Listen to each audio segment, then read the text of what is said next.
Hi, I'm Christopher Samuel Stone, writer of Professor Howe books. It's bigger on the outside than on the inside. You're listening to Mark Who 42's Universe.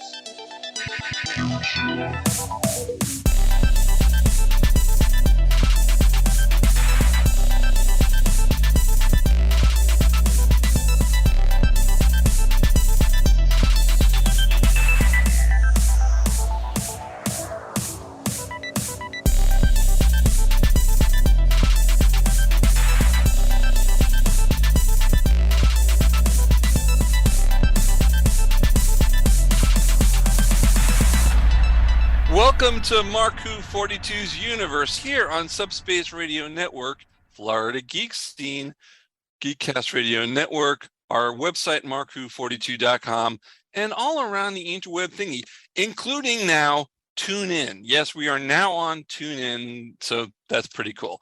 I'm your host, Mark Baumgarten, and with me today, Vicky Jakubowski. Hi, Vicky. Hi. How you doing? Pretty good. So, last week I mentioned that I did a convention the day before. Yeah. I wanted to let everyone know because I stupidly didn't tell anyone what it was. And, in case they were listening, I need to clarify. Oh, no. It was Sunrise Comic-Con. It was in the city of Sunrise. They run their own convention, the city. It was really fun. We did two panels, an 80s Doctor Who panel and a Jodie Whittaker retrospective. Went really well. Nice. And I got to sell my merchandise, my Doctor Who merchandise, and did pretty good there. I want to thank everyone at Sunrise Comic-Con in the city of Sunrise. I want to thank Teresa Stanish, my liaison for the convention. Thank you very much, Teresa. I want to thank all the fans out there and everyone who came out. Okay, got the housekeeping Sweet. out. Except for the sweeping and the dusting. That I haven't done. Okay. I do that joke every time. It's not good. Nope, we're going to have to update your material, sweetie. Yeah, I think so. Well, folks, today we have a great show for you. We're going to learn who, what, where, when, and how. It's a show about Professor Howe with our special guest, Christopher Samuel Stone. Hello, Christopher. Hello, folks. How you doing? Groaning after that last joke. See, I'm not the only one, Mark. I told you. We got to work on your material, babe. I do. I agree. No, I agree 100%. Christopher, we had you on the show 5 years ago. Almost exactly 5 years ago, because it was on September 6th in 2017. Really? Yeah. I can remember going on. It was great. It was great. Why don't you tell us a little about yourself? I'm a very, very sad Doctor Who fan. So are we all. Yeah, really. Yeah. Not sad. We're awesome. What are you talking about? We're awesome. We're very awesome, Christopher. I don't know where you got sad from. If you're a Doctor Who fan, you're really cool. Fantastic. Yeah, yes. Okay, thank you. You've just taken your fandom. I've just got no idea what to say now. Sorry. Where'd you grow up? I've lived most of my life in a place called Portland and Dorset, which is where Portland in Maine is named after. Okay, where is that in relationship to London? It's about 150 miles away from London. Okay, so you're very far on the south coast. South coast. Okay, very cool. What do you, when you're not doing Professor Howe, what kind of stuff do you do? I work I work in tourism, shall we say. Oh. Yes. So if I flew out to England, if I flew out, you to help me get around? No, I work at a couple of, three different properties that are open to the public. Oh, okay. And do you care to mention what they are? I'm not supposed to. Then we won't do it. Okay, folks, we were going to give you an exclusive, but we're not. Okay. No, I'm not supposed to mention who I work for. Sorry about that. That's okay. That's okay. I can't let you know who I'm working for. Nobody. Okay. No, did anyone say that? I didn't say that.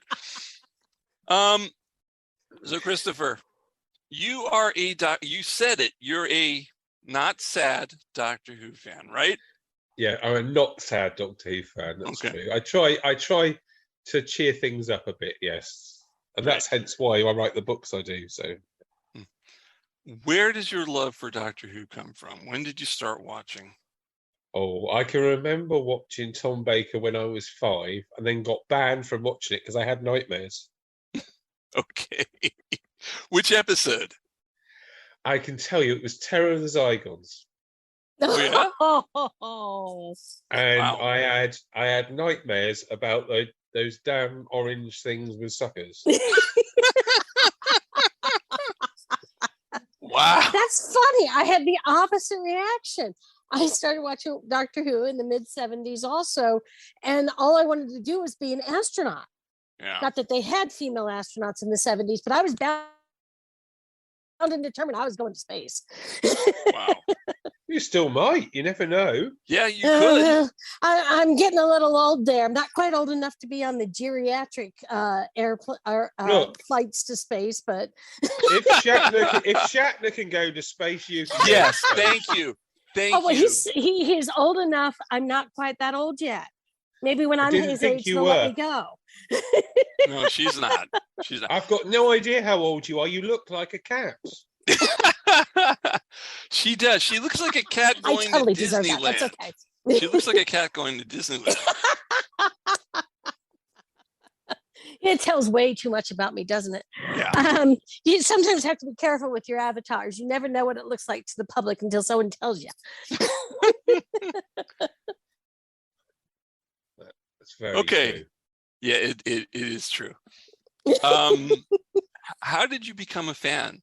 I know you said started watching Doctor Who when you did, but how did you become a fan? Oh, that's it's a good question. That is. Thank you. I come up with these. It's called show prep. I went to university, and it turned out that lots of other people were fans there. Mm-hmm. And then that was when sort of videos started. Yeah. This BBC started releasing videos, and so we used to have like nights where we watch one of the new videos out. I can remember watching. What could I watch? I watched Talons of Wen Chiang, and I thought, "Damn, this was really good." Yeah. And then we watched. I can't think of what else I watched. Spearhead from Space. Okay. And then I bought The Seeds of Death. Was the first DVD I bought. Oh yeah! Wow. That was that was a great one. It was a double VHS, right? It was 2 VHSs, if I remember. No, it was just one. It was on a single. Was it? VHS. Over here, it was 2. Yeah, you see, it was on a single VHS, but edited together. Oh, okay. Ours, when it was released here, we had them separate. So, but you had it as a movie. I hated when they did that. It was horrible. Yeah. It was truly horrible. But I didn't realise at the time how horrible it was until I watched the proper version later. Yeah. I know when they released, they did, when they released Revenge of the Cybermen, which was, I think, the first one, 4 episodes, so an hour, it's 100 minutes long. They cut it down to 75 minutes or something. So they take out a lot. Not as bad as Brain of Morbius. The Brain of Morbius video lasted 60 minutes. Oh no. Wow. No. Yeah, wow. That's you couldn't actually follow it. It was that bad.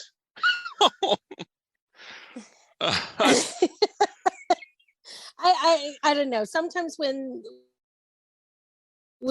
they like to play with the episodes and shorten them, and it's not just Doctor Who. We've seen it throughout everything. They chop things off. And do they think we're not watching? Do they think we can't realize that something happened here? We're missing 30 minutes, and then suddenly we're somewhere else, and no explanation, no word. It's bad enough they do that to movies when they release them and the studios get involved. But don't mess with Doctor Who or Star Trek or any of the other. Oh, you can mess with Star Trek. Just don't mess with them. Whoa. Leave them as is. There's a reason. Oh, mess with Star Trek. That was tongue in cheek. That was just to stir you up. Okay, thank you. You stirred me up. But it does frustrate me when you watch something and then you go and look, now I can get it on DVD or I can watch it on BritBox and I'm watching it and I'm like, oh, I hate it. Something's wrong. I remember something else. Didn't I see something? And then you go back and you find it somewhere else. It's like, oh yeah, they took out 30 minutes of it. Thank you very much. Yeah. Frustrating. Very frustrating. Christopher, what exactly is Professor Howe? What is this series that you've developed? Well, it started, I'd read 2 or 3 different Doctor Who parody books, which I thought were supposed to be funny, and they had no jokes in. And I thought, well, if they've got no jokes in, that's the whole point of a parody, is to poke fun at it a bit. But you don't want to poke fun too much because you want to try and keep the integrity. I mean, people who read my books, particularly, I think, well, my range anyway, and it's not really my range; it's other people involved as well. But they're the whole point of them is because you love the subject matter, and the parodies either went too far and they were taking the mickey way too much, but it wasn't funny because it was hurtful funny, or there just weren't literally no jokes in it. They thought they were being clever and it wasn't funny. And I thought, well, I can do better than this. So I ended up writing one called The Toothless Tribe. I love, oh yeah. I enjoyed The Toothless. That was the first one I read, of course, because it was the first one that came out. And I just wanted to know, it stars, well, I mean, can we talk about which story it parodies? Because obviously the Toothless Tribe is the Tribe of Gum. Tribe of Gum, yeah. But so the first Doctor and Professor Howe is the parody of the Doctor. You know what? I'm going to save that for later because we're going to talk about the differences between the Doctor and the Professor a little bit later. But except I'll bring up the fact that the Doctor is a genius and the Professor is a bit rubbish. I'll go there. Yes, that's fine. Yeah, absolutely. Whoever the Professor is generally is a bit rubbish. Yeah, and it's normally the companion that does all the work rather than the Professor. But the Professor obviously doesn't admit it. Did you ever used to watch Hong Kong Phooey? Yes. Oh, yes. And I thought of this the other day. Someone said it to me. It's like Hong Kong Phooey, where Hong Kong Phooey gets all the credit. Oh my God, it is. And it's actually the cat. And it's Spot the cat. Yes. And that's a perfect analogy for this. Wow. But it's not really, because sometimes the Professor does have a moment of clarity because narrative need. Yeah. Got a point there. Narrative necessity, yeah. Yeah. Let's do a little plugging here. Where can people find your books? Because we're going to be talking about Professor Howe, but where can they find Professor Howe? You can find the books on Professor Howe, all one word, /mystrikingly.com. And I understand you have a Patreon page. Yes, I do. It's patreon.com/Professor Howe. And what kind of things can you get there? What are the biggest bonus for subscribing is if you subscribe for a whole year, at the end of the year you get an extra book that you can't get anywhere else. Oh, excellent! Wow. And so you can maybe I have to do this. So for the first year you got Professor Howe and the Tarantino Volume 1. And for the second year you got the sequel, Professor Howe and the Tarantino Volume 2, to complete the story. Because I was wondering where you could get that one, because that one looked interesting. And then I was like, where? But you have to go to Patreon and You have to subscribe. Yeah. You can't get it anywhere else. Wow. Subscribers get more. Oh, wait, no, I just stole that from Big Finish. I'm sorry. Yes, subscribers get more. Don't steal off Big Finish, please. They won't like it. No. Hey, Nick Briggs and I are good friends.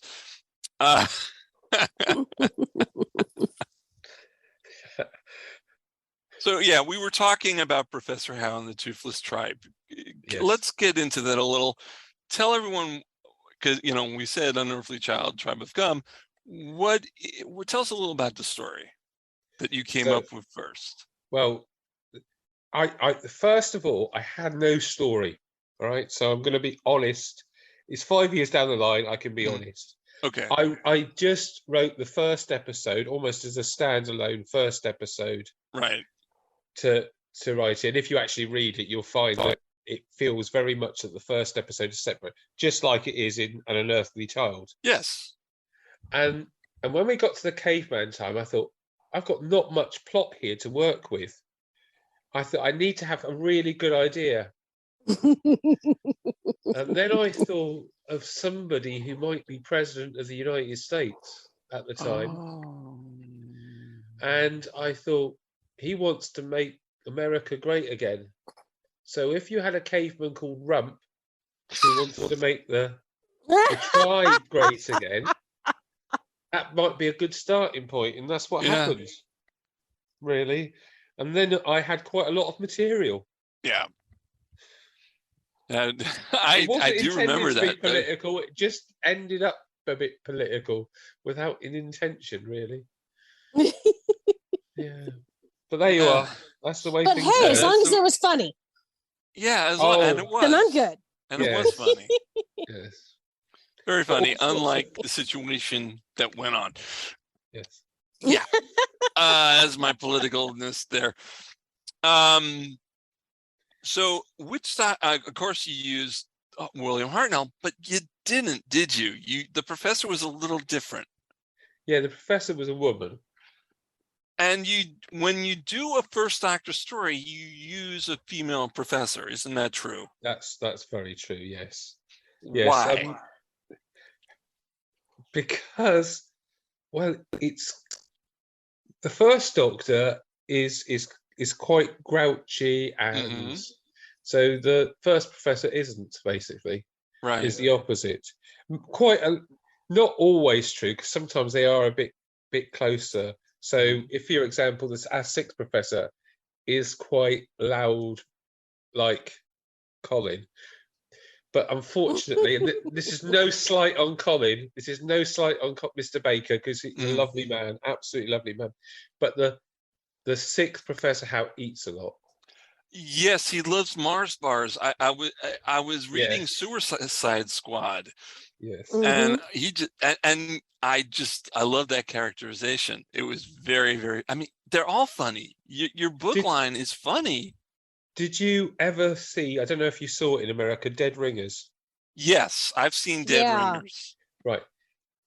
Can you remember the sketches about Eamon Holmes?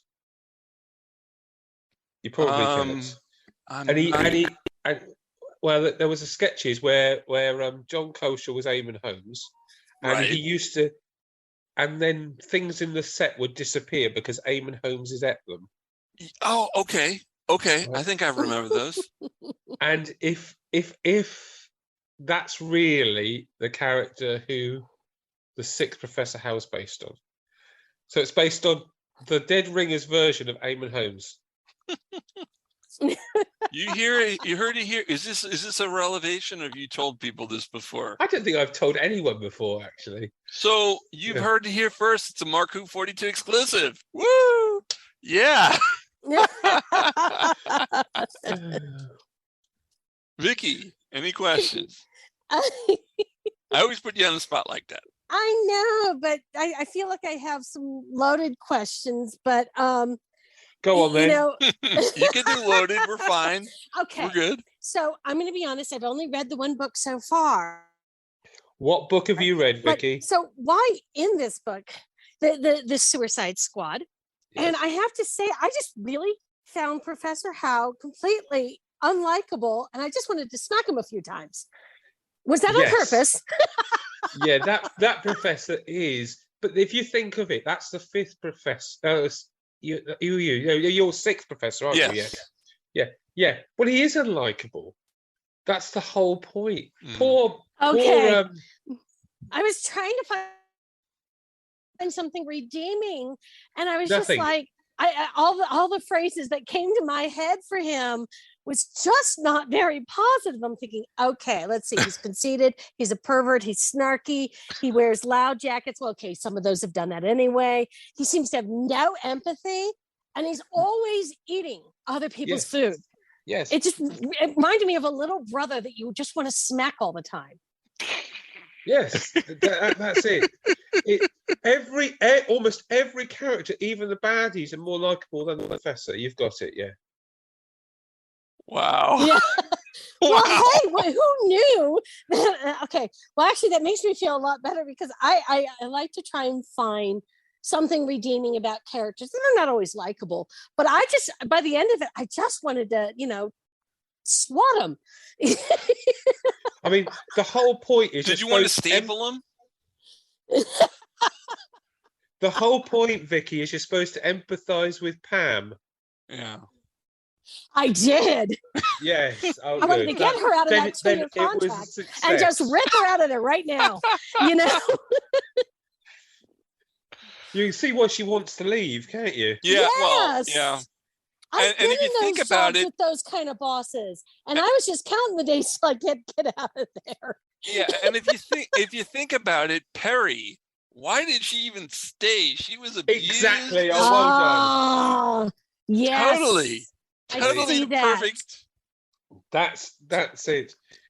In actual fact, she leaves in the very next story, which was already written. Yeah. Oh, okay. How does she get out of that contract? Does she die? No, she doesn't die. I can't tell you, but you Does can she get read married to Brian Blessed? No, you can read the Mishues or Roggers and find out. That's number 2. Well, I see now, and I got to read the other book. Oh, fine, whatever. Oh wow! That's the hard thing. I do like that because Pam, I was the most. Well, of course, you got to have that kind of not really a cliffhanger, but now you've got to find out what happens to Pam because you care about her and you want her to succeed and break that contract with the professor. I was just like, leave him. He's not worth it. to find out how Pam leaves the show, where can they go? It's the second book, which is even more confusing, because we write the books in any order. Right. It gets very hard. So I have to really go through it to make sure that the continuity works.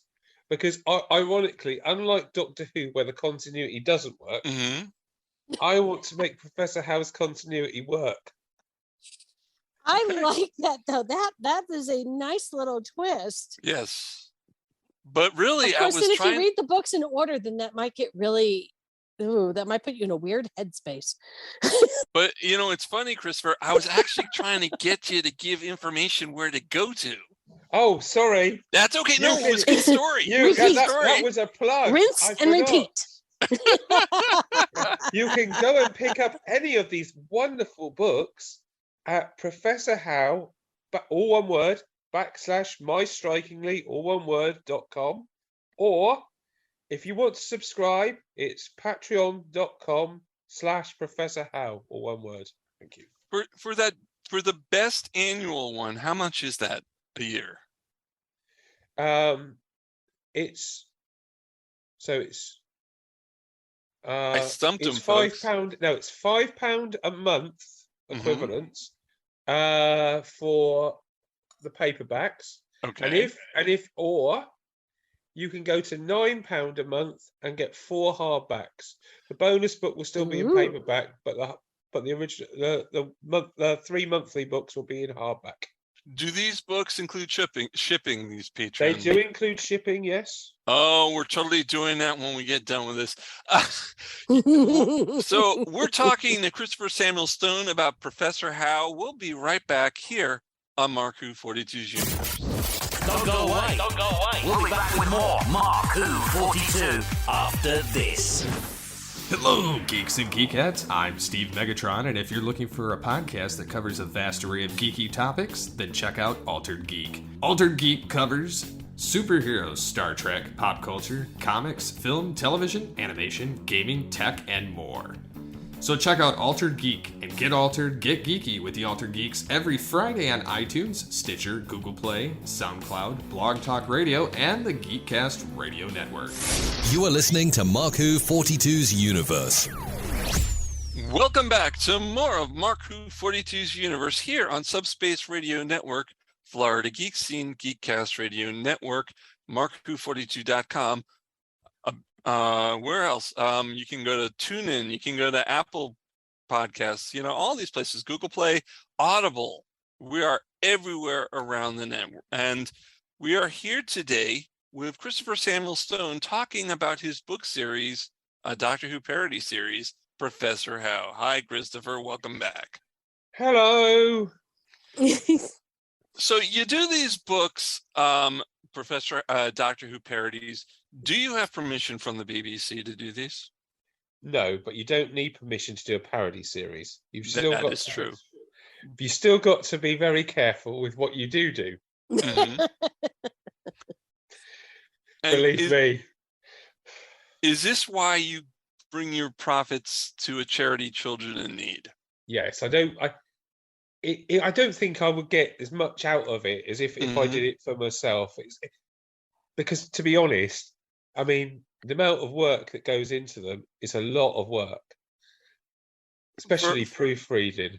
I mean, I don't write them all. I mean, I've got a lots and lots of people who've had a go at writing them. Some are better writers than others, and some need more work afterwards. But generally, they've all done a pretty decent job. The only time I need to get involved, particularly, is when somebody does things which can't happen in the Professor Howe universe.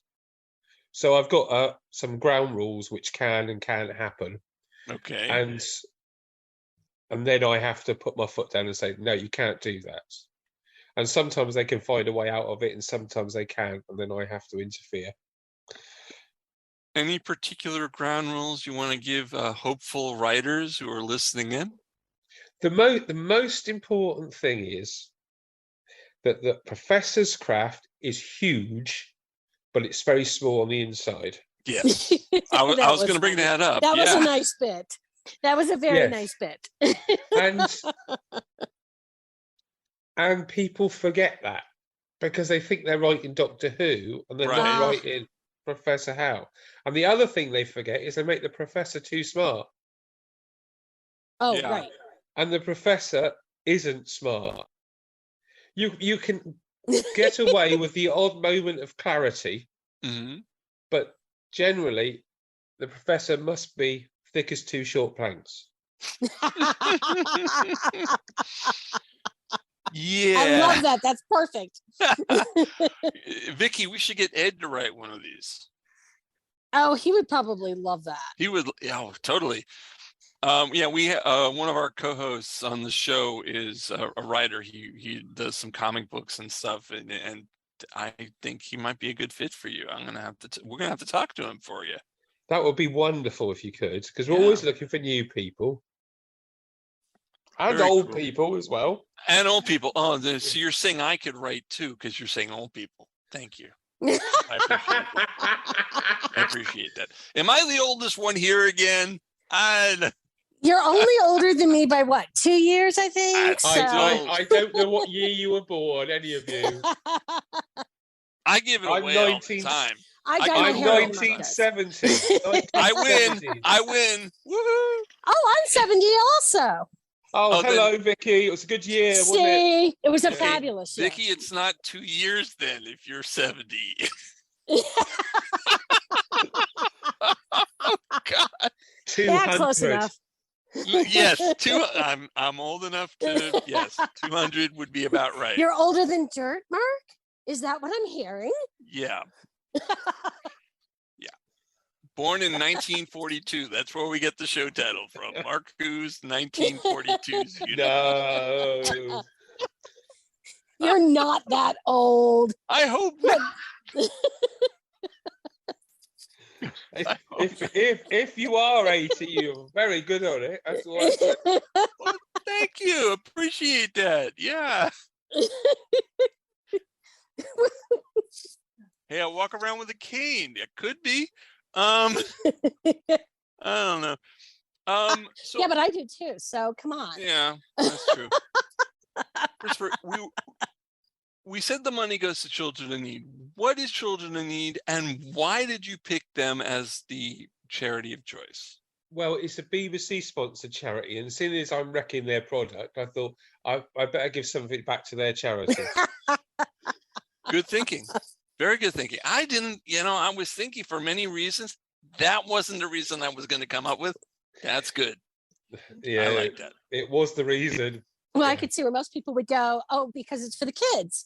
And that would be a great reason. But then you've got that other behind the scenes reason that's also very good. Yeah.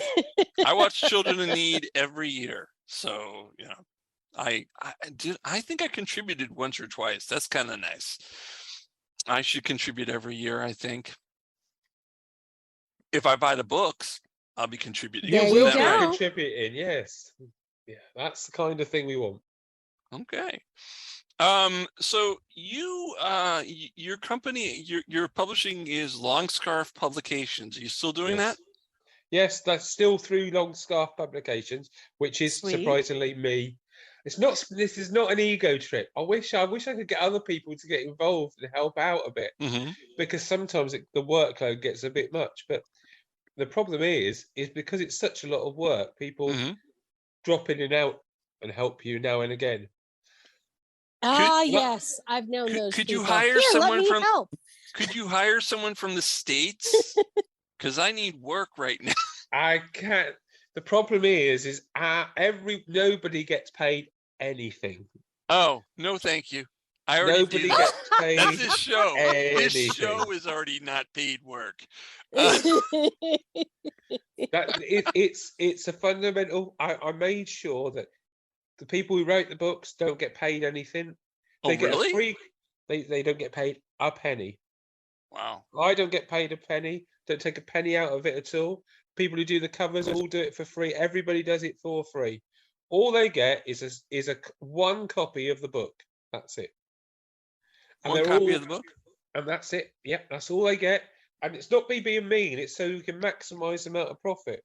And Right. Which all goes to children in need. which all goes to children in need. And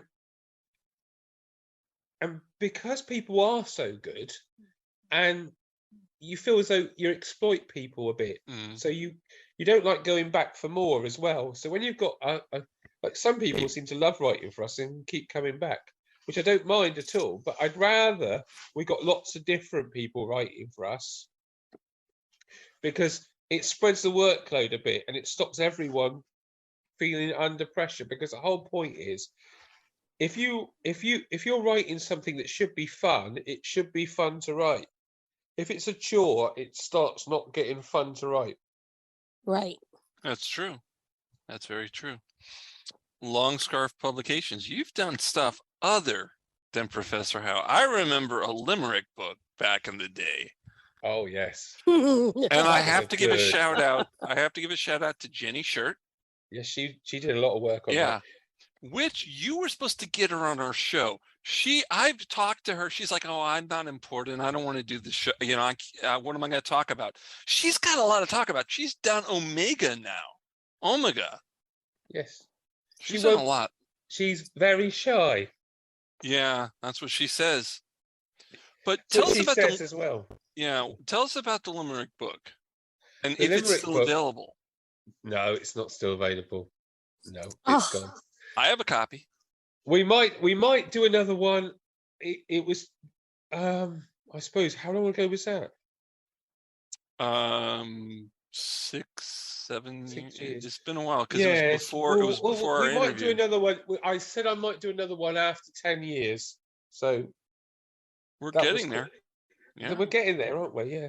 But it was quite fun because it was such a great. We saw someone do a Doctor Who limerick again. This is another reason, and it was just appalling, and it didn't rhyme. And I always, and the one thing that always gets me about lyrics is when they do the lazy thing of having the first line and the last line the same. Yeah, I don't get it. So I said to Jenny, because Jenny knew a lot more people in fandom than I did. I said, why don't we do a limerick book? And so Jenny wrote that round to, messaged lots and lots of people. I mean, a crazy amount of people. right. And got quite a few in. And then I started putting them in order, and I got someone to do some art. I did a bit of art myself, even though I'm not very good at it. And but it kind of suited the book. It worked really quite well. And it made what, 500 odd quid. So yeah, That's nice. great. Not bad. If you do another, when you do another, I'm going to say when, not if. When you do another limerick book, let me know and I will get you one. Okay, I will do a limerick for the book. Sweet. Yeah, I think what we'll say now is what happened last time is if you did one, it went in. If you did 2 or 3 and only one was any good, the good one went in. Do you see what I mean? Yeah, But no, if you that's only fine. did I'll one- give you like 50. I'll give you like 50 and you can take the best one. No. No. There once was a He'll fan stop- from Nantucket. No. No. I'm going to have to take your microphone privileges away there, boy. No. Look, Mark. Yes. Right, if you want to do a rhyme, first line, the doctor took a trip to Venus. There you are, off you go.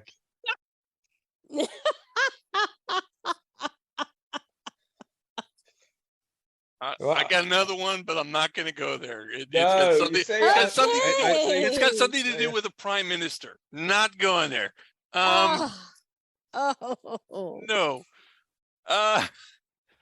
Okay, so you did a limerick book. You also did a songbook, which I Which is remember. very, very, very dodgy. I'm never doing it again.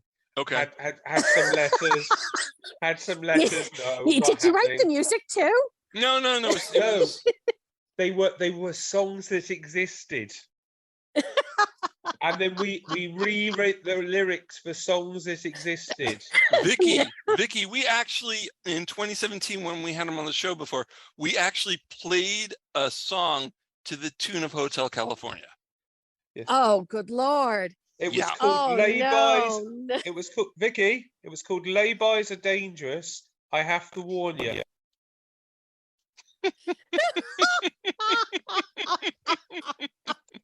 And it told the whole plot of Legopolis. Yeah.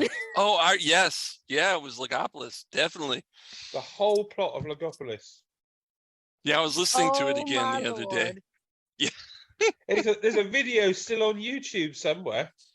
Yeah, you know, I'm gonna I find typed it. that. I typed in your page and it's not there. So I don't No, know. but it's on YouTube somewhere. Okay. Like, to find it. It's called, yeah, it's definitely there. I did know you have a song to Tragedy, but you just have the lyrics on screen. Ah, yes. That's from, what's it from?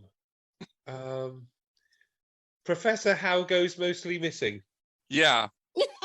I totally, because I'm like, oh, we could play another song on the show. And then I'm like, oh, there are no lyrics except on the screen. That won't work. Yes. That's Professor Howe Goes Mostly Missing. Yes. Mostly missing. Mostly. Not all. Mostly Not missing. completely. Mostly. He doesn't No. completely go missing. It's important for you fans to know out there. He doesn't go completely missing. That's a parody of Blink. Yeah. Because if you think about it, Professor Howe Doctor Who isn't in Blink, is he? No. Mostly. Well, except Not really. he's Little mostly clips not here in and there. there. Yeah. Yes. Another book you did, and I was looking for this. I could not find it anywhere. Doctor Who and the Feskin Threat. Yes. I used to love choose your own adventure books. And Oh, this I was love one. those. This was one. Yes. Do you remember anything about it? I did. It took me. It was something I did just for myself, and I saw other people doing stuff, and I thought, well, they're releasing dodgy Doctor Who merchandise. Don't do it, folks. Really, don't do it, folks. And I'd written it, and it took me 10 years to write on and off. Oh wow, yeah. It's got over 2,000 choices. Wow. Yeah, it was what, inch and a half thick, A4 size. Yeah. That's It was big. absolutely insane, and you could play any one of the first 10 Doctors. Ooh. And there were 10 different routes in it, so you had to defeat the Feskins 10 different ways. I'm loving it. I wish I could have found it. I mean, I'll look on eBay again. I wrote to the BBC person. And I said, could I publish this for charity? And the BBC person said, unofficially, yes, as long as you don't sell more than a certain number of copies. Right. Right. So that certain number I haven't exceeded, and there aren't going to be any more. Okay. That was the publish one for me. That's all I ask. Send me a copy. that was the thing. I'm sure that person left the BBC by the time I actually finish got it printed. But I've got a letter, so I thought I felt safe. I wasn't going to get taken to court or anything, so that's what happened. And we gave that all to Mind, and we raised over 1,200 quid, I think. Okay, let's get back to Professor Howe, because that's where we're on. We just read your Doctor Who. Sorry, Doctor Who. Where am I going with this? Oh, Mark. Professor Howe and the Professor Howe and the Suicide Squad, and that came out a couple months ago. Am I right? Yeah, it came out in. I'm trying to think. March, June. Must have been June. Okay, June. So you sent me a copy, and I was reading it, and I had not seen the cover. Okay, I had not seen the cover. I knew no idea who the villains were. All I knew, is, I have the book in front of me, and I'm reading it, and okay, the Sixth Doctor, could totally see that. And then there's the scene, maybe page 18 or 20. So right, and the book, right near the beginning of the book, where the journalists are sitting outside of the building waiting for, and I'm like, oh, this is Attack of the Cybermen. And yes. I read a little more, and they're talking about Halley's Comet. And yeah, I had it. Are all the books, I mean, do you get them from the cover? Do the covers get misleading sometimes, and it takes a while to get into the book to find these, or are they pretty straightforward as parodies? That's a very good question. I don't know. Marku 42. I always read them from the other. I read them from the other view. I suppose there are a few that are a bit tricksy. Like, but the title gives it away on that one. So the Chaotic Courtroom is Trial of the Time Lord. Yes. Okay. But not in the way that Trial of the Time Lord was, because you've read Suicide Squad. Well, instead of Professor Howe visiting news stories in the trial, right, he actually visits Attack of the Cybermen. So two books. He relives Attack of the Cybermen, and that was written before Suicide Squad was written. Right. So it had to be plotted out really carefully so that it still fitted. Does that make sense? Okay. And the same villains, the Stapler. Yeah, same villains. Yeah. Staplers. I love that. I love the idea that with the staples and the it just Paper works. clips. Yes. Paper clips, yeah. Yeah. All works. Or office I would definitely not want to be staplerized if I can come up with a term instead. Relevant. What is it? What do they do? They I can't think what they do now. Oh my word, I've forgotten. That's shocking. That's shocking. Shocking. And speaking of shocking, have you done Earthshock? No, that's. I think Earthshock is going. It would be. There are some. Someone said, "Why don't you do Dalek Master Plan?" And I looked at it and I thought, this is really hard to do. Yeah. Because it's constantly moving all the time. And it's like the chase would be very difficult to do. Mm-hmm. The chase would probably be easy to do as short stories. So there's a series of short stories in the chase, I think, if we ever did the chase. Dalek Master Plan, I think, is really difficult. I think Edge of Destruction's really difficult. I think the rescue's really difficult. Yeah, well, the rescue could might be done. I don't know. It's some are really quite straightforward. Right. Like, I mean, Planet of the Spiders. I'm surprised no one's done trying to go at Planet of the Spiders, because Planet of the Spiders is so easy. I mean, you've got so much material in Planet of the Spiders. Yeah. I take it you've done Daleks, right? Yes. What are they called? Tarrants. Oh, that's Tarrant. Okay, got it. That's what. I got to get those subscription bonuses. Oh, because the Tarantino is Resurrection of the Daleks. And right? Volume 2. No, they're both Resurrection. Oh, they're both Resurrections. 2 parts. Because it's typically because it's Resurrection of the Daleks directed by Quentin Tarantino, except it's directed by Tino Taranquintin. No. Okay. But yes, I gotta get it. I gotta get those. So hence why, I mean, I don't know if you can see, but the cover has got Kylie. Yeah. Yeah. In Uma Thurman's costume, looking like the bride. Yes. And in part 1, it's Samuel L. Jackson trying to shoot Simon Le Bon, because Simon Le Bon is the 5th Professor Howe. Oh, so you have Duran I saw Duran. that cover, and I was like, "What does Simon from Duran Duran have to do with Quentin Tarantino?" Yeah, that's Simon Le Bon. I felt like I was missing a joke in there, so now I have to read it. So should I be playing Duran Duran in the background right now? Which one?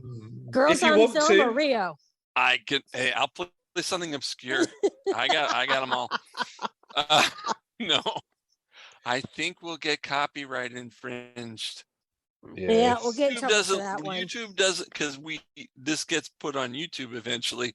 They don't like it when you play music. You get a warning going. Yeah, they get really cut picky that about out. That. We could cut that section out, and you lose all the dialogue on top. And I'm like, yeah, not happening.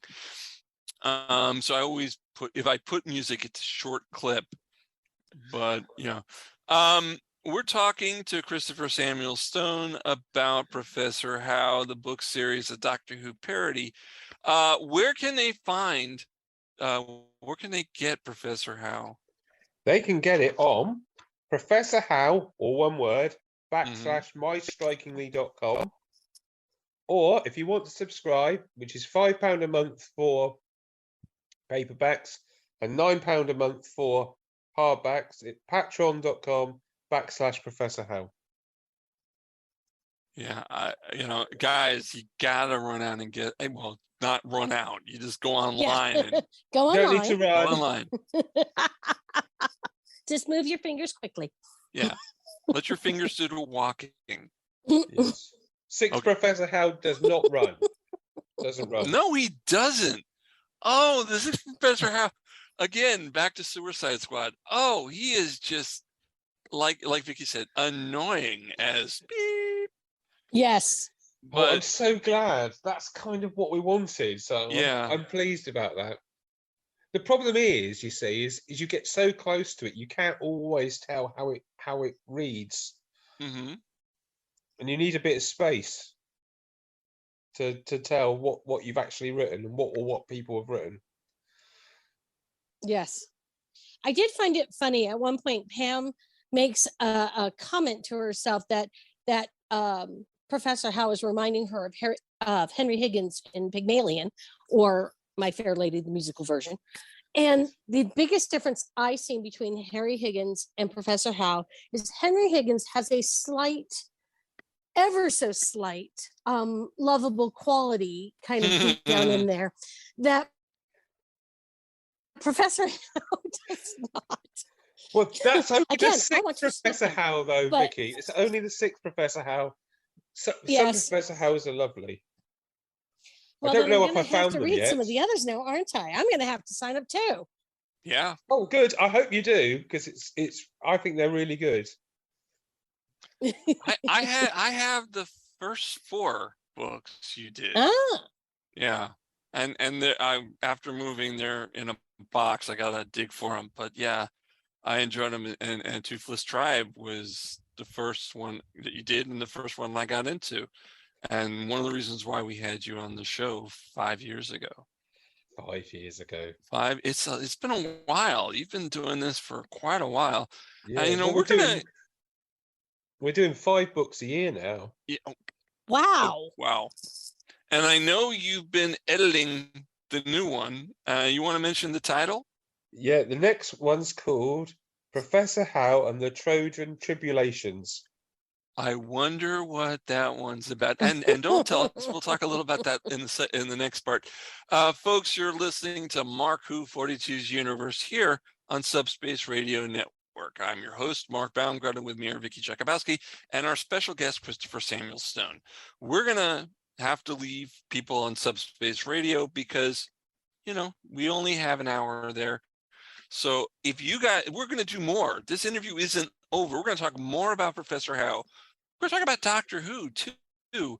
If you want to listen to that, you have to go to markwho42.com, Florida Geek Scene, Geekcast Radio, or any podcast platform, including, like I said before, Audible, TuneIn, things like that.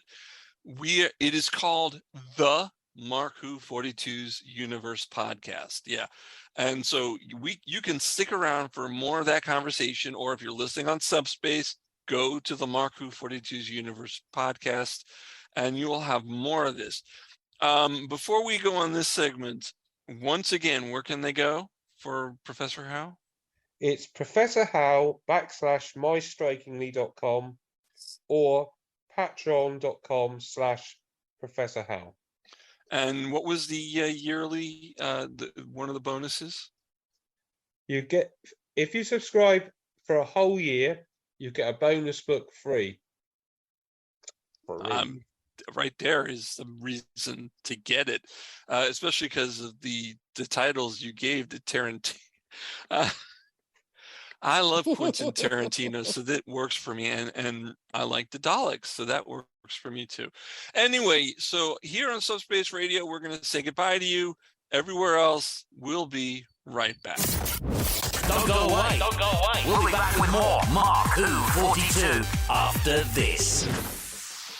Tooncast is dedicated to the cartoons we grew up with. 100 episodes and more make up one of the GCRN's most popular podcasts. Join hosts TFG and Mike, Optimus Solo, Terror the Rising Star, and tons of guest hosts.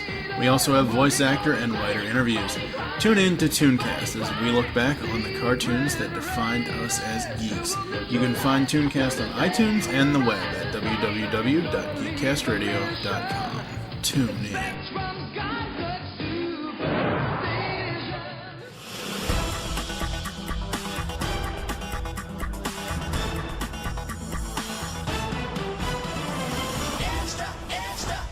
Welcome back to the Mark Who 42's Universe podcast. I'm your host, Mark Baumgarten. With me are Vicky Jakubowski and our special guest, Christopher Samuel Stone of Professor Howe. Hi, Christopher.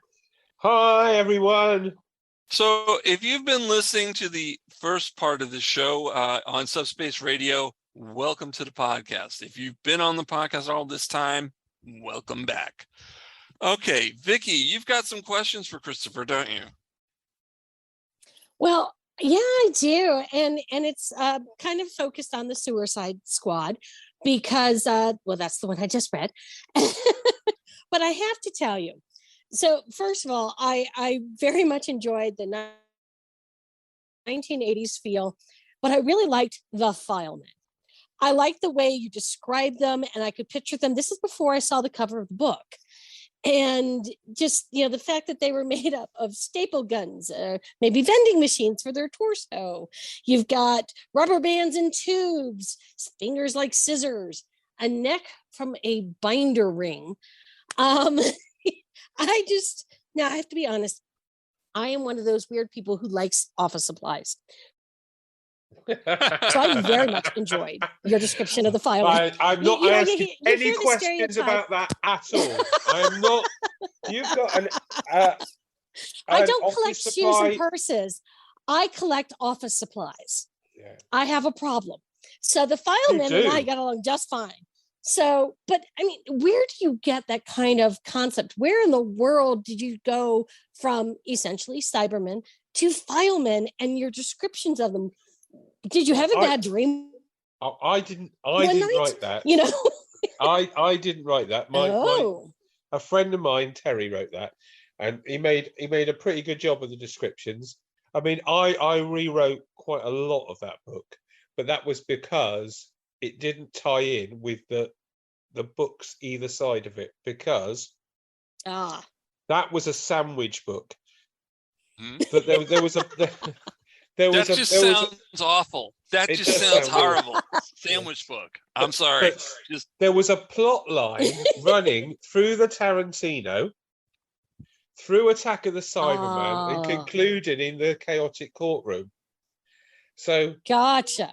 So I gave Terry a plot outline which needed to be written, and he wrote the book. But he did some things which broke the rules.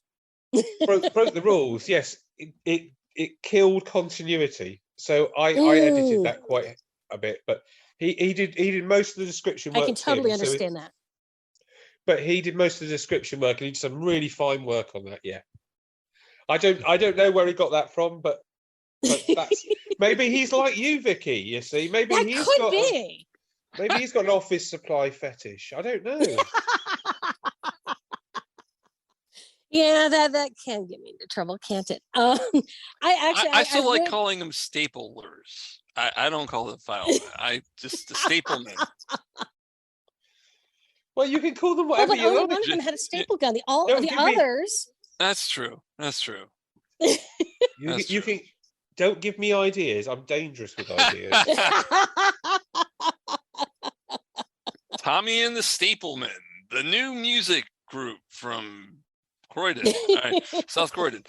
Tommy and the Staplemen. Yeah, if there was one character I would have liked more of, because I felt like he came and went too quickly, and that was Reggie the rat, or rodent. I'm assuming is a rat. That was a fun character. Come on. Because at the beginning of it, you think it's human, and it's not. Aha! Gotcha. I thought that was a great twist. I think Reggie might make a reappearance one day. Yay! That would be awesome. And actually, talking about twists, that is something I definitely noticed, that all the various twists that are in just this one story. There's a little bit of, whoa, okay, didn't see that coming. Interesting. I'm sorry, what? I felt like I was doing that in a very short book, that there was just like all these lovely little twists and turns. And from what I've seen of your other books, you have that too. How do you come up with those left field twists and turns that just, it still sticks with the story. It still fits with with the connection with Doctor Who in some ways, but it's some of these twists, where did you get them from? I have a very strange mind. Very well appreciated.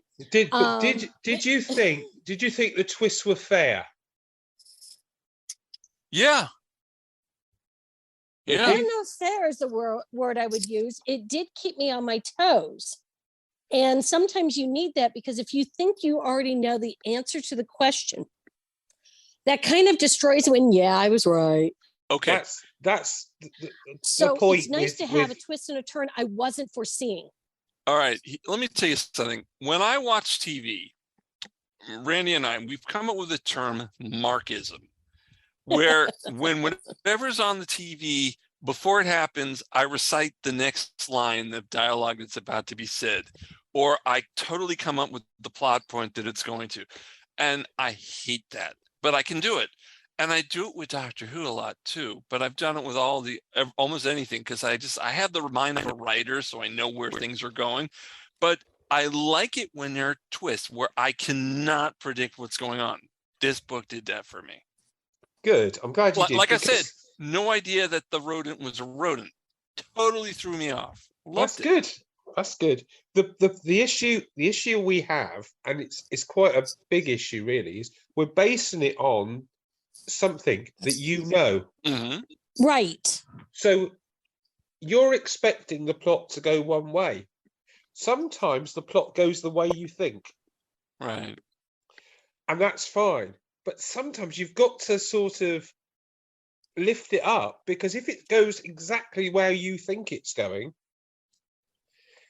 you're not going to get anything from the book, because you're going to think, well, they've just done an absolute word for word plot from the story it's based on. Mm-hmm. But sometimes you have to do it like the story in the original homage Doctor Who story, because otherwise they'll think, oh, he's definitely not going to do that. And then when you do it, it's like a surprise even then. Does that make sense? Well, yeah, because even when Professor Howe grabs the bag of chocolates out of Pam's hand and eats them all before anyone can say anything, even though I already at this point think he's obnoxious and conceited and everything else, even that threw me for a loop. And it was just like, wow, now I really want to smack him. We keep coming back to that, don't we? I'm just like, the one way just... I know. I just, honestly, anytime I have a character that Vicky, annoys me, I do want to smack them. I'm sorry. Vicky, you need to write a plot breakdown of a sixth Professor Howe book, because you'd enjoy writing for him. You would. Oh, yes. Because you hate him so much. It'll be absolutely perfect. I can picture all sorts of horrible things to do to him, but, Yeah, that's the whole point. Yeah, well done. I think I have the same sick imagination you do. But it's not sick. It's wonderful. It's creative. It is wonderful. It's, I have to, the way that the different journalists and Mr. Snitch all bite it. Well, I guess Tetley doesn't totally go away. But, don't give the spoilers. I'm not going to give it away. I'm not going to give it away. Spoilers. Sorry. But I just love it. You've got one who's killed one way by the staple gun, one who's killed by paper clips, one who is partially converted. And then I have to tell you, because it was so funny, was when I was writing notes to myself as I was reading this, one of the characters that gets killed, I wrote killed by the crayons. Then I scratch it out, hurt, because he keeps on talking. Yeah. And then he finally dies, and I scratch it back out and write killed again. So the only thing that got me, crayons. That was too close. That was too close. Yeah. I thought that was funny though. Yeah. And I have to tell you that the first thing I thought of, so Faithless being the leader of the crayons, was an interesting character. I could never decide if I liked this character or not, because it'd go from being, a typical, stereotypical businessman and being cold and unemotional, and then graduates to a higher being and becomes something else. I don't want to give that away. I just was like, I can't decide. This character is really, really weird and goes all over the place. And yeah. If you think, I kind of want to know what happens in the long run to them, but at the same time, maybe I don't. Maybe I really don't want to know. What you have to do is think about Attack of the Cybermen. Attack of the Cybermen is all over the place. Yeah. So to try and have some structure, writing a parody of Attack of the Cybermen, you've got to have something which is just a bit barking. Yes. And hopefully, and I'm really pleased that you grabbed onto Faithless. His character is absolutely barking. Yes. Oh, I'm pleased you caught that. Yeah. and I will tell you that it's kind of funny. It was a little like Hamlet, where at the end everyone kind of either dies or is transmuted, or it just, it's basically Professor Howe and Pam. They're the only ones that get out more or less unscathed. Well, I mean, think about the original story. Everybody dies. Yeah. That is, see, now that I'm connecting it in my head, it's like, oh yeah, that is what happened. Yeah. So it wasn't really a spoiler when you said everybody I'm kind died. of thinking. That's true. I'm kind of feeling like I've got to go back and now rewatch this, because it's probably been at least a decade, because this was not my favorite Doctor, and not my least favorite either. But it was the sort of thing of, okay, now I've got to go put it up and watch it again and go, oh yeah, this is why I didn't like this one. How long did it take you to realize that Roland Ransom was Lytton? Actually, I didn't quite put it together. I failed that test. You failed it. I totally failed it. Oh dear. Yeah, but if it helps, I was also working at the same time I was reading. So, I was dealing with some very serious things and then reading this off the wall story, which kind of helped when I was dealing with some really serious things. And it just like, I think it might've blown my mind for the moment, but some of the individual characters I didn't put back and forth, but now I'm going to have to go and rewatch it, because I will guarantee you it has probably been a decade since I watched any of his episodes. Oh dear. I'm sorry. I have failed my fandom, but the Blu-ray, the season 22 Blu-ray hasn't come out in the United States. No, I know it came out there. I have it on BritBox. Right, it's on BritBox. You're right, but I'm saying the Blu-ray hasn't come out yet, and I'm like waiting for that to come out. Okay. I think we might be waiting a long time. At the rate things take and to now come out they've announced the second season, the Hartnell second season, and that'll never come. That'll be like a year from the United States. A year. I don't know. I mean, they seem to come out at least 6 months later here. Season 2 is fantastic. It really is. Yeah. It's just so good. Mm. And it's even got the Web Planet and the Space Museum in, and it's still so good. Yeah. We were I think we were talking about it a while ago, where Zion, one of our co-hosts, said how amazing the first episode of Space Museum was, and then it went to crap. Yes, that's true. Yeah, pretty much. That's how I remember it too. It was building up, it looked good, and then where'd it go? And I hate it when that happens. Season 2 is still amazing. Now, Doctor Who's got a lot of very, very good first episodes. Yeah. And then the story goes to pot. The one in particular that I always suggest is one of the best first episodes of any story is The Invisible Enemy. And people don't believe me. Episode 1 is fantastic. Yeah, and you're right, actually. It does kind of... Episode 1 is amazing. Unfortunately, episodes 2 to 4 are really, really bad. Unless you're a canine fan, then you... Yeah. Yeah. But episode 1 is just stunning. But yeah, back to how and why and where and when. And who are some of the writers that do these books? I mean, are they fans? Are they some of them professional? Can you name a few? Yeah, well, most of them are fans. I mean, I'm a fan. I've got my friend Kingsley, he's a fan. Jamie Helston, he's a fan. He's written a few. Yeah. Rachel Redhead, that sort of thing. But Simon Booker Jones, who wrote A New Adventure, do you remember? Yeah. Yeah, he's written one. And Oh, really? Which one? he wrote The Furious Foam, number 8. Okay. And But I can get got- this on the I can website? I can get that on Yes. the website? Yes, I can give you an exclusive if you want. Yes. Thank you. Mhm. Totally. I've got an exclusive. December's one is looking on course to be Professor Howe and the Ballroom Blitzers by David McKinty. Well, that just sounds fascinating.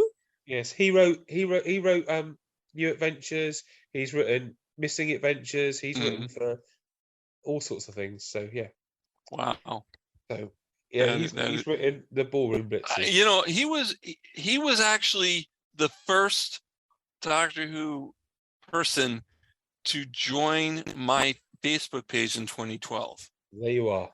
And you know, he actually gave me advice on how to change something, because there was something about it that I don't want to get into, that he was like, yeah, you might want to tone that down. He was right, because we're still here. It's that's kinda cool. it's really important when someone gives you advice that Mhm. you listen to it. Don't always Yeah. have to take it, but you have to listen to it. Yeah. So it's very easy when someone gives you advice to just go, no.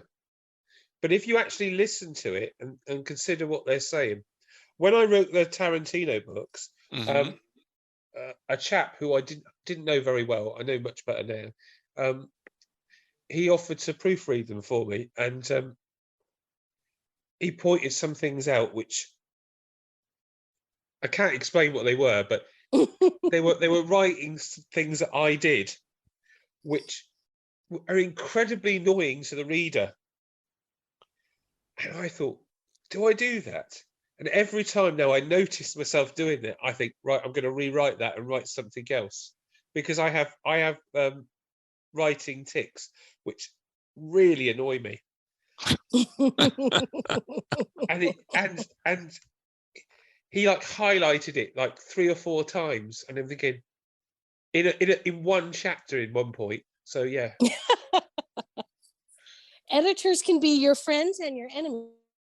But it's quite It's all at the good same time. when you get other people to read your stuff and give you proper feedback.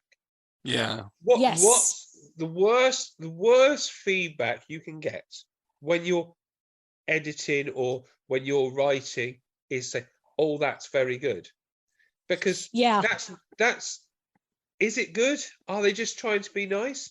It's much better when they say, no, this stinks, this stinks. Yeah, you got this to be stinks, critical. this Yes. stinks. You got to be critical. Because when you've got a list of say 5 things that stink, right? That might be Right. terrible in the short term, but it means that the other things, the 10 things that they haven't pointed out, are all Are right. good. Yeah. Yeah. Right. And then you go back and change the 5 things, and then it's all good. Yes. There you That's go. exactly right. Yes. You've not got to be afraid to change. Sometimes, you see, the thing is, you can write a really absolute killer line. Write a real killer line in a but actually, when you read it through, that line doesn't fit. It's a great line of dialogue or a great bit of description, but actually it takes you out of the story. Yeah. So if it doesn't fit, it's got to go. No matter And use how it good somewhere it is, else. you can And use it somewhere else. Yeah. But don't be afraid. Don't get precious about things that you like. It's a very important thing. That's to everybody who's listening, by the way. Don't get precious about something you've written. If it's good, Well, take I it think and- that's true in so many mediums. yeah, I think you're right. You know, I used to tutor, but in more critical writing, writing for theses and journals, and I would review people's writings and help them clean it up. And it just, it was one of the things was, you know, never be married to anything. And if you have one phrase in there that a layman's going to read and not understand, Mhm. you're going to get dinged for it. Don't do it. So it's okay to sit there and go, okay, I wrote this, it's wonderful, it's great, but I also know everything behind it. Now I need to make sure that my audience, whoever that is, understands what I wrote. They don't know what's in my head. They have something different in their head, and they're going to read that and they go, what the hell does she mean by that? And so it's so good that you say that, and I really appreciate so good that, because people think that everyone wants to hear yes. Everyone wants to hear yes. Everyone wants to hear they're great. Guess what? We're all human. I want to hear I'm great. Everyone, tell me I'm great. I'm ready. I'm ready for it. I'm ready. Oh, Mark, we love you. No, anyway. but you're Vicky, you're absolutely right. What if sometimes there was one book in particular, and I read it, and I said, this ending is just not a good ending. And and he said back to me, he said, oh, that's because this, and this. And I said, but none of that's written down. None of that was written down. It was all in his head. But it wasn't on the page. So I gave it back to him, and he wrote it down, and the ending's a great ending. But it wasn't on the page. It was just in his head. You know, you never want people to sit there and look at your characters and go, well, why the hell did they do that? If you don't explain it at some point, and it doesn't have to be a lengthy explanation, but then, you know, it's kind of like me looking for something redeeming from Professor Howe, and it wasn't there. Yes. But that's okay, because that means I got it. Yes, you did get it. To give you I can give you a clue about where I work, because this is not a go. But only because it brings up a point that you're making. Okay. I don't know if you know about Thomas Hardy, the writer. But yes, Thomas Hardy wrote 14 novels. One of them was called A Laodicean, right? Or a Laodicean. Mm-hmm. And that book, the lead character has no character development at all. Yeah. And when you're reading it, you're thinking, she should change, because it's, you know, her life's falling apart, and her character's not changing at all. The whole point of the book is that she has no character development. Yeah. It's the conceit of the book. If you read it and you know she's got no character development, there are actually some jokes there. But if you read it like, why isn't she changing? You miss the whole point of the book. It's amazing. Yeah. Sorry to bore you with that. No. Oh, that's not boring at all. Not boring. We have some listeners who just love listening to literature. Okay, that was bad. We are talking about literature.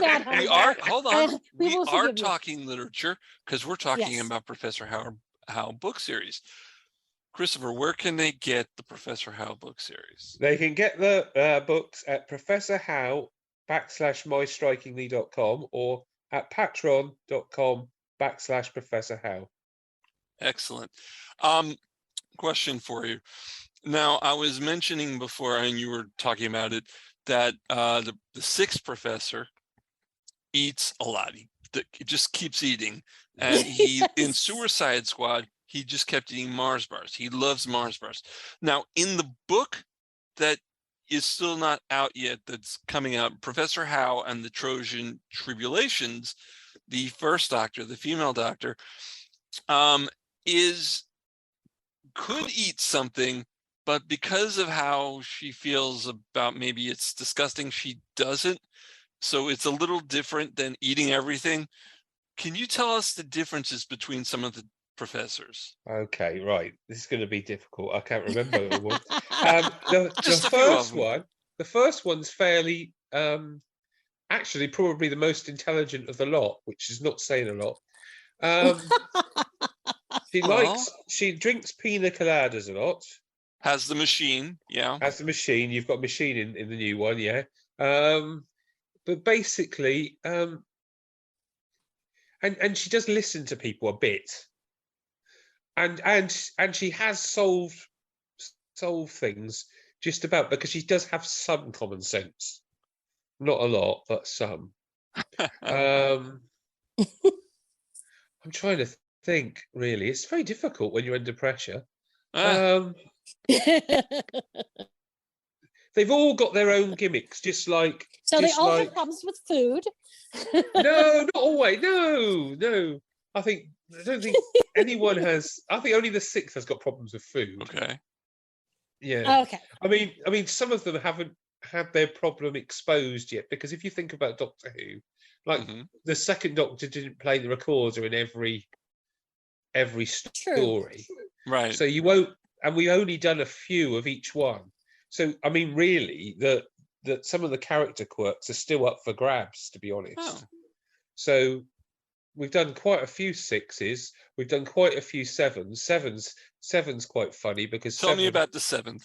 Seven says tickety-boo a lot. Tickety-boo?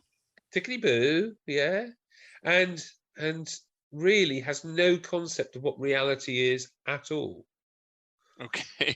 It just... I like that. Just, yeah, almost is away with the fairies, shall we say? Okay. Yes. Interesting. Very interesting. Well, this sounds fun. But don't forget, you see, really, that the companion characters are taking the Doctor part, right? And Got it. Professor Howe is just really an incompetent fool. Yeah. That's good. Yeah. That's the premise. Yeah. And you did all this because you read crap parodies. Yes. And you made good parodies. Perfect. Well, I hope so. Yes, take my word for it. They're good. So let's talk a little about Doctor Who. Okay, go on then. Well, actually, it's not really. It's both. Who is your favorite Doctor and who is your favorite Professor? See, I'm tying it in a little. Okay. Favorite Doctor is torn. I like William Hartnell and Tom Baker. I wouldn't like to name a one. Favorite Professor to write for, I think, is definitely the first. I think first is so much more fun than the others. Number 3 is quite fun to write. Mm-hmm. He's a bit of a womanizer. Do you remember Jason King? Yes. Oh, I love Jason King. Yeah. Well, effectively, it's Jason King. That's the third Professor. Oh, wow. Okay. But who has never managed to write a book ever. Yeah, but if you think about it, when did Jason King ever write a book? Yeah, but you always said he did. A book? He always they said he wrote books, but when did he ever write a book? Yeah, good point. When did he ever? Yeah. But yeah, that's it. But yes, I think Hartnell was brilliant. Yeah. There's something. I used to think he used to forget his lines, but I dispute that now completely. I think a lot of it is characterization. Yeah. And I think he's just a really, really good actor.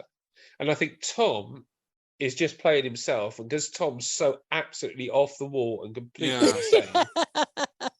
But he's honestly the nicest bloke you've ever met in your life. I mean, it's just fantastic bloke. I have not met the Tom. I've wanted to. I was supposed to. Yeah. There was a convention that was supposed to be held in I think it was 2018, called Time Lord Expo in Ohio, that got canceled. But a lot of people were going to be there, and Tom was going to be on via Skype. And then I'd be able to cross his name off my list. I haven't. I don't know how to get him on our show, so I will never meet the Tom. And that's a shame, because he was my first. I'm about to cry. No, he was my first, and so he was my favorite. However, I do like the Tickety Boo Doctor. Yes. Tickety Boo was my. I just got into him, and then the New Adventures cemented that. Yes, because Tickety Boo Tickety Boo Professor will be back in March. Okay. And that's going to be Paradise Towers / Die Hard. Oh yeah. Yes. Yeah. Me likey. Yes, that's Paradise. No, I'm not writing that, but Paradise Towers / Die Hard. Okay. That's good. That's only because when I was at the Capitol Convention this year at Crawley, Mm-hmm. I had a stall, and over the other side was Stephen Wyatt. And I spoke to Stephen Wyatt, Yeah. and he said, "What are you doing?" And I said, "I'm telling parody." He said, "Have you tried to parody one of mine?" And I said, "No, I haven't parodied one of yours at all." No one's parodied Greatest Show in the Galaxy? No, not yet. Oh, And that could work. he said, "Oh, well, you should do Paradise Towers." I said, "Well, I do kind of want to do Paradise Towers, but I really think you have to do Paradise Towers and Die Hard." And he said, "You'll never do it." So Challenge accepted. I spoke to my friend Kingsley, and we plotted it out together.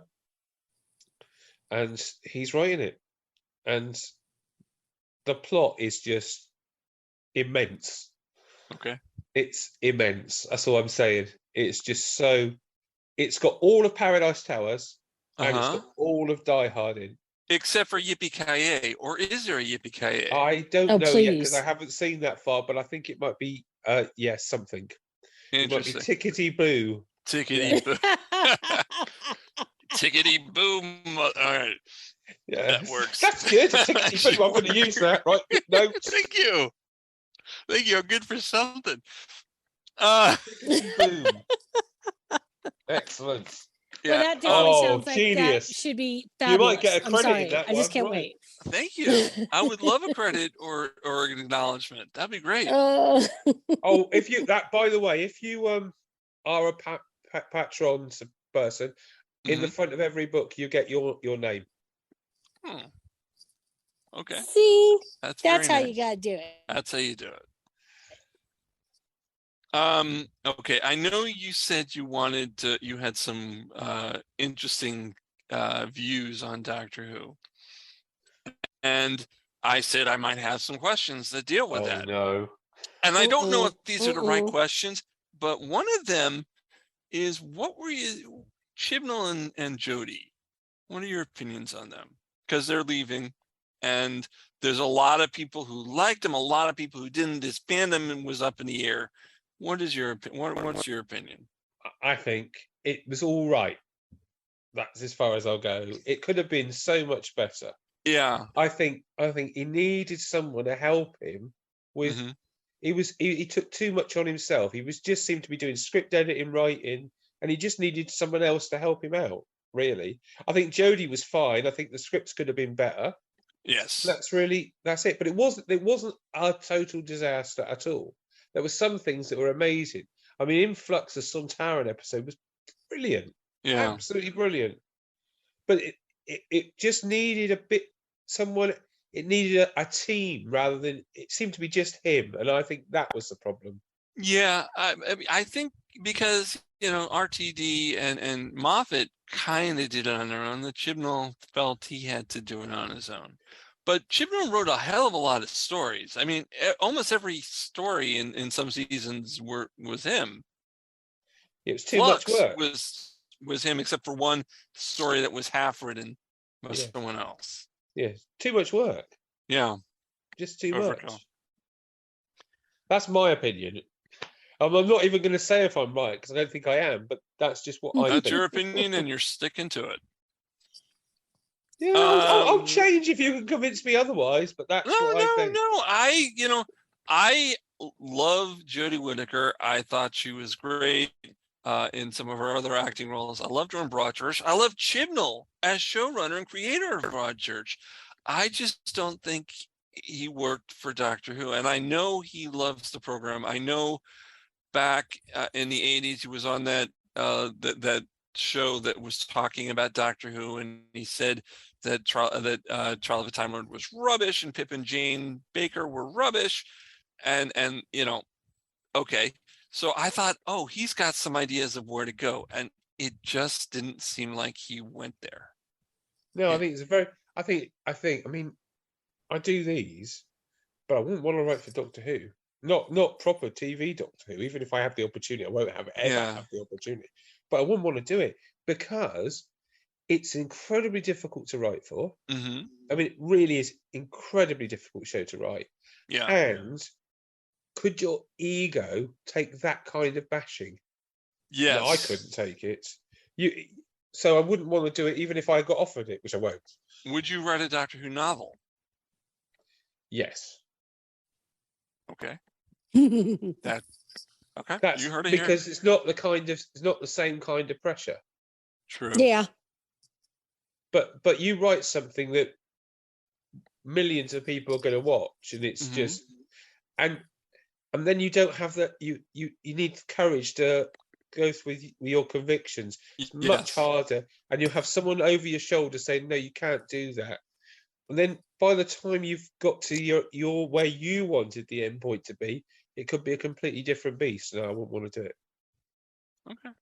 Yeah, that's definitely true. It took a lot of guts for him. I just wish it had worked out better for him, and I'm sure he wished that the fandom hadn't gone after him and Jodie the way it did.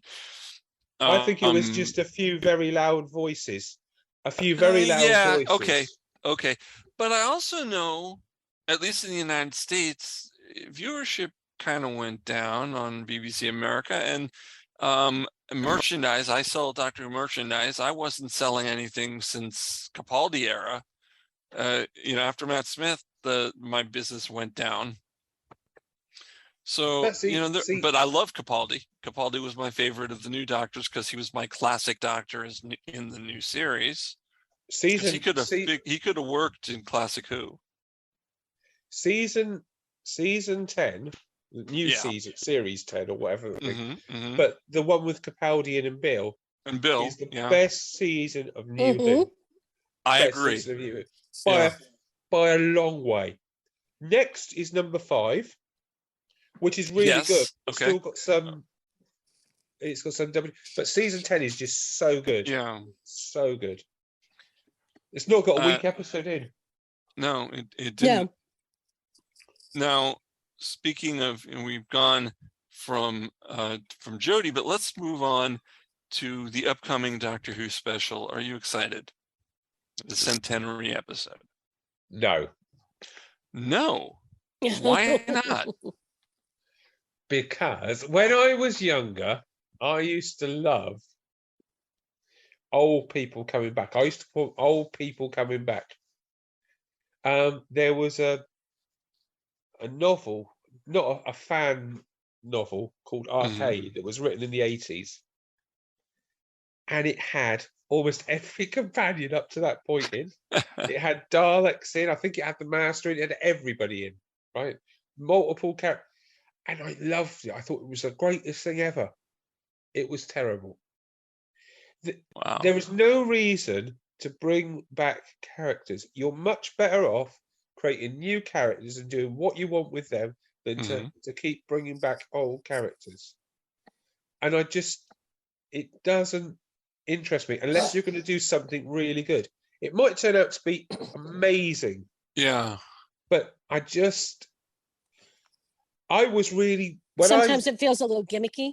It feels gimmicky. When Day of the Doctor, and I saw Rose was in it, who didn't turn out to be Rose, but when I saw Billie Piper was in it, I thought, oh no, this is going to be terrible. And actually, I was completely wrong. It was brilliant. Yeah. So I'm much happier having a low opinion now and being proved wrong than so you're really, not really excited about it and then getting disappointed.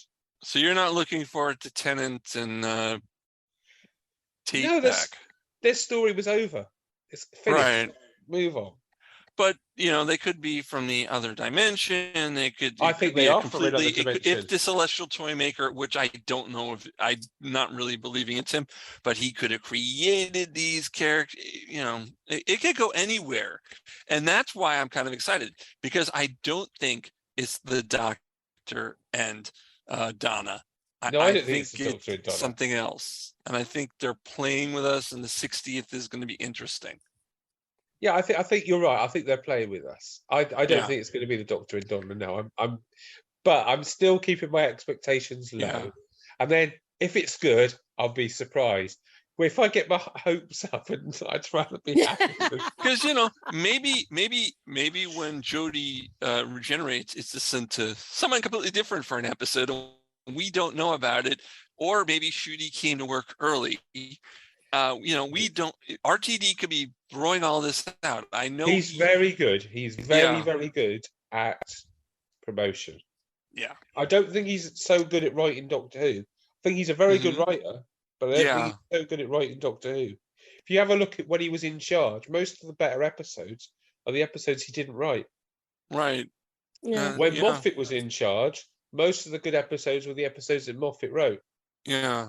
So they're two very different styles. But what RTD can do is he can promote the series. Mm-hmm. And what Chibnall couldn't do to save his life was promote the series. He didn't have a clue. Yeah, okay. Not a clue. So San Diego Comic-Con, perfect time for Chibnall and the cast to promote the new special and the Right. I'm not doing it. He decided not to. Now, whether that's because I'm no longer doing the show or because he just, like you said, doesn't promote well, I couldn't tell you. But I was very disappointed when I heard that he wasn't doing it.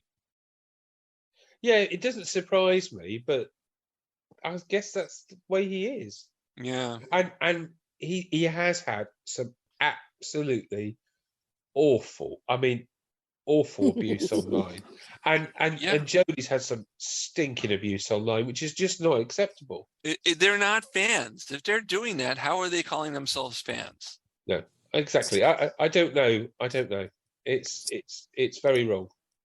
Because like on our show, we reviewed the episodes, and we didn't like them that much, but we didn't abuse them. We just, like you said, critical. Like you're saying, we were critical and, had, Right. I don't know. It's just ridiculous. Vicky, we're getting to the end of this. Any final questions for Christopher? So how soon did you say the next book was going to come out? So the next book should have been out in September. It's going to be out towards the end of October. We're a bit towards the beginning of October. We're a bit behind on it, primarily because I've been working too much. But yes, it's. Oh, that's understandable. And the Trojan Tribulations. That's the Trojan Tribulations. Yes. Amazing. Oh, you've not even had half of it, mate. Honestly. Well, no, I've only There are twists, and the reason I didn't send you a bit more is because I didn't want the twists to go. Gotcha. There is three things that happen, which you won't expect. Yeah. Looking forward to. We all know the Trojan Wars and the story. Well, it sort of happens the way it did. Mm-hmm. Perhaps. Okay. Okay, I got a couple questions. What is the appeal of Professor Howe and parodies in general? Well, they're there to make you laugh. If you don't laugh, then people write far too much serious science fiction. True. Douglas Adams wrote funny science fiction. Yes. And apart from old Douglas Adams, I don't think anyone else does it quite well. Our books try and sit on his coattails a bit and write funny science fiction. We can't write it as well as him, but we have a go. For the last time before we go, where can people get your books and what is your Patreon subscription? It's Professor Howe /mystrikeindeed.com, or to subscribe for you pay £5 a month or £9 a month, whatever that is in US money, or and it's patreon.com /Professor Howe. Excellent. And I got one final question for you. When will the professor run into the doctor? Well, that's a very good question. It certainly won't be until the 10th anniversary of our novels. Ooh. Wow, because I was making a joke, but that's great. There is something on the horizon an idea that I have glimmering, but I don't know if it will work. So it certainly won't happen in the short term, no. Okay. But it will, hopefully. Might do. In a few years. In a few years, yes. Excellent. Okay. Well, that was the who, what, when, where, and how with an E of Professor Howe. Yeah, I completely forgot to make that joke. How with an E. Professor Howe book series Doctor Who parody with our special guest, Christopher Samuel Stone. Christopher, thank you so much for coming on our show. Thank you so much too. That was fun. Great. We'll definitely come back soon, and I'm going to get your books. I'm going to get the Patreon. Thank you. Yeah. So you've been listening to the Mark Who 42's Universe podcast. I'm Mark Baumgarten, Vicky Jakubowski. Hi, Vicky. Hi. Hi. Well, actually, we should say bye. Bye, Vicky. Bye. Bye, Vicky. We'll be back next time with another show. We love doing these shows for you, and we're going to do another next week and the week after and keep going. Until then, so long. Bye, everyone. Bye. Thanks for listening to Mark Who 42's Universe with hosts Mark Baumgarten, Eduardo M. Fryer, Zion Quiros, and Vicky Jakubowski. This program was produced and directed by Mark Baumgarten.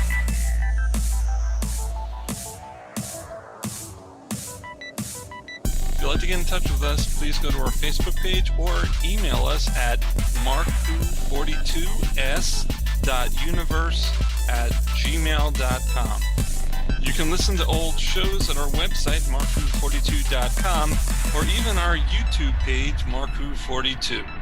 Mark Who 42's Universe, copyright 2022.